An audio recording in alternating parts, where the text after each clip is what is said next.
हरे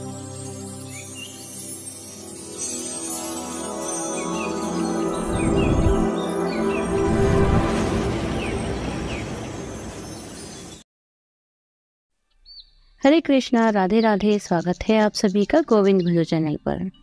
आज के इस वीडियो में चर्चा करेंगे निर्जला एकादशी के दिन किन नियमों का पालन करें, कैसे द्वादशी को व्रत का पारण करें, जो लोग प्रदोष का भी व्रत रखते हैं उन्हें किन खास बातों का ख्याल रखते हुए द्वादशी को व्रत का पारण करना चाहिए।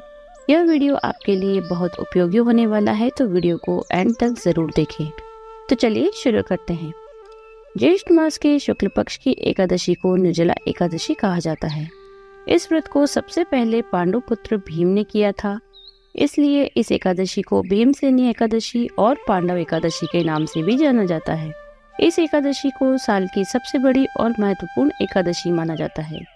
इस व्रत को जो जातक पूर्ण श्रद्धा और विधि विधान से करते हैं उन्हें साल की सभी एकादशियों का पुण्य फल प्राप्त होता है और उनके जन्म जन्मांतर के पाप नष्ट हो जाते हैं और पुण्यों का उदय होता है। निर्जला एकादशी के दिन सभी लोग अपनी सामर्थ्य के अनुसार इस व्रत का पालन करते हैं। कोई निर्जल निराहार रहकर व्रत करता है, तो कोई जल के साथ, तो कोई फलाहार लेकर व्रत करते हैं।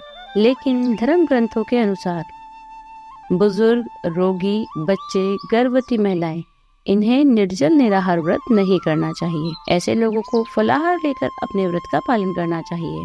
सभी लोग निर्जल व्रत नहीं कर सकते हैं, तो ऐसे में भी आप निर्जला एकादशी के दिन सूर्योदय से लेकर जब तक आपकी सामर्थ्य हो तब तक आप निर्जल व्रत कर सकते हैं। शाम को सूर्यास्त के बाद भी आप जल, फल आदि ग्रहण कर सकते हैं।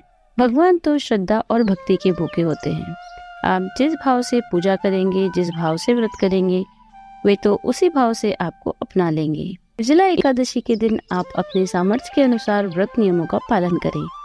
यदि आपकी सामर्थ्य नहीं है तो आप किसी हाल में भी निर्जल व्रत ना करें। परंतु जो जातक निर्जल व्रत करना चाहते हैं वे सूर्योदय से पूर्व जल ग्रहण करें, सूर्योदय के बाद एकादशी की पूजा करें, व्रत का संकल्प लें और उसी समय तय करें कि आप कब तक निर्जल व्रत करने वाले हैं। एकादशी के सूर्योदय से द्वादशी के सूर्योदय तक, या सूर्योदय से सूर्यास्त तक, या फिर सूर्योदय से लेकर जब तक आप निर्जल रह सकते हैं तब तक। व्रत करने से पूर्व संकल्प अवश्य लें। आइए अब जानते हैं कि इस दिन आप पूजा कैसे करें, किन चीजों का दान करें। एकादशी के नियमों का पालन दशमी तिथि से ही प्रारंभ हो जाता है। निर्जला एकादशी से पूर्व दशमी तिथि को आप हो सके तो मीठा भोजन करें, नमक ना लें। इससे आपको निर्जला एकादशी का व्रत करने में सुगमता होगी। दशमी तिथि को सूर्यास्त के बाद भोजन न करें, रात को जमीन पर सोएं, ब्रह्मचर्य व्रत का पालन करें। एकादशी तिथि के दिन आप ब्रह्म मुहूर्त में उठें, उठकर अपने नित्य कर्म से निर्वृत होकर जल ग्रहण करें, स्नान करें, भगवान सूर्य नारायण को जल अर्पित करें, माता तुलसी की पूजा करें, प्रदक्षिणा करें। कम से कम 3 प्रदक्षिणा अवश्य करें। शुभ मुहूर्त में एक चौकी पर पीला कपड़ा बिछाकर भगवान विष्णु का चित्र या मूर्ति स्थापित करें। चौकी पर गेहूं का ढेर लगाकर उस पर मिट्टी का कलश स्थापित करें। कलश में जल के साथ गंगा जल मिलाकर डालें। उस पर पीला कपड़ा कलावे की सहायता से बांधें। उस पर आम, खरबूजा या कोई भी मौसमी फल रखें। यदि मौसमी फल ना हो तो आप नारियल रख सकते हैं। पीला फल, फूल, मिष्टान, चंदन, तुलसी पत्र आदि से भगवान विष्णु की पूजा अर्चना करें। धूप दीप अर्पित करें, व्रत का संकल्प लें। निर्जला एकादशी की व्रत कथा पढ़े या सुने, आरती करें, साथ ही एकादशी माता की आरती भी करें। फिर सारा दिन भगवान विष्णु के मंत्रों का जाप करें, पाठ करें। व्रत के नियमों का पालन करें, किसी की निंदा ना करें, किसी से द्वेष ना रखें। सारा दिन भाव से भगवान का ध्यान करते हुए कार्य करें। जितना हो सके आप कम बोलें, दिन में ना सोएं। द्वादशी तिथि को पारण के समय एकादशी व्रत का पारण करें। याद रखिए, एकादशी व्रत का पारण उतना ही महत्वपूर्ण होता है जितना एकादशी व्रत के पालन का होता है। इसे ही एकादशी व्रत की पूर्णाहुति माना जाता है। एकादशी व्रत के पारण के समय आप संकल्प छोड़कर अपने एकादशी व्रत का पुण्य भगवान को अर्पित करें। श्री हरि विष्णु से क्षमा याचना करें कि एकादशी तिथि के दिन व्रत को रखते हुए हमसे मन, क्रम, वचन से यदि कोई गलती हुई हो तो उसके लिए भगवान हमें क्षमा करें। मीठा अन्न भोग बनाकर तुलसी पत्र डालकर भगवान को भोग अर्पित करें। चावल की खीर, मीठे चावल आदि का भोग आप अर्पित कर सकते हैं। भगवान विष्णु की विधिवत पूजा करें। द्वादशी की कथा सुने। द्वादशी के दिन दान का विशेष महत्व होता है। आप अपनी सामर्थ्य के अनुसार दान कर सकते हैं। ब्राह्मण को भोजन करवा सकते हैं। मंदिर में खाने का सूखा सामान दान कर सकते हैं।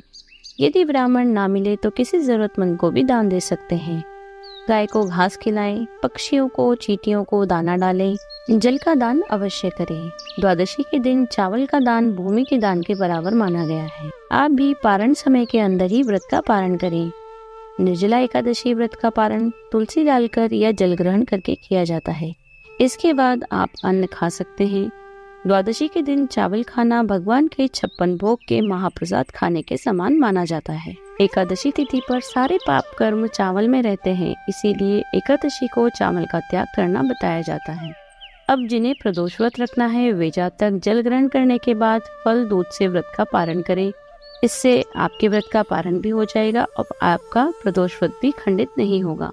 तो यह थी कुछ विशेष जानकारी निर्जला एकादशी व्रत से जुड़ी। यदि आपको वीडियो में दी गई जानकारी अच्छी लगी हो तो वीडियो को लाइक कीजिए, शेयर कीजिए। यदि आप चैनल पर नए हैं तो चैनल को सब्सक्राइब कर दीजिए, बेल आइकन को प्रेस कर दीजिए, जिससे नए वीडियोस की नोटिफिकेशन आपको तुरंत मिल जाए। मिलते हैं अगले वीडियो में। हरे कृष्णा, राधे राधे।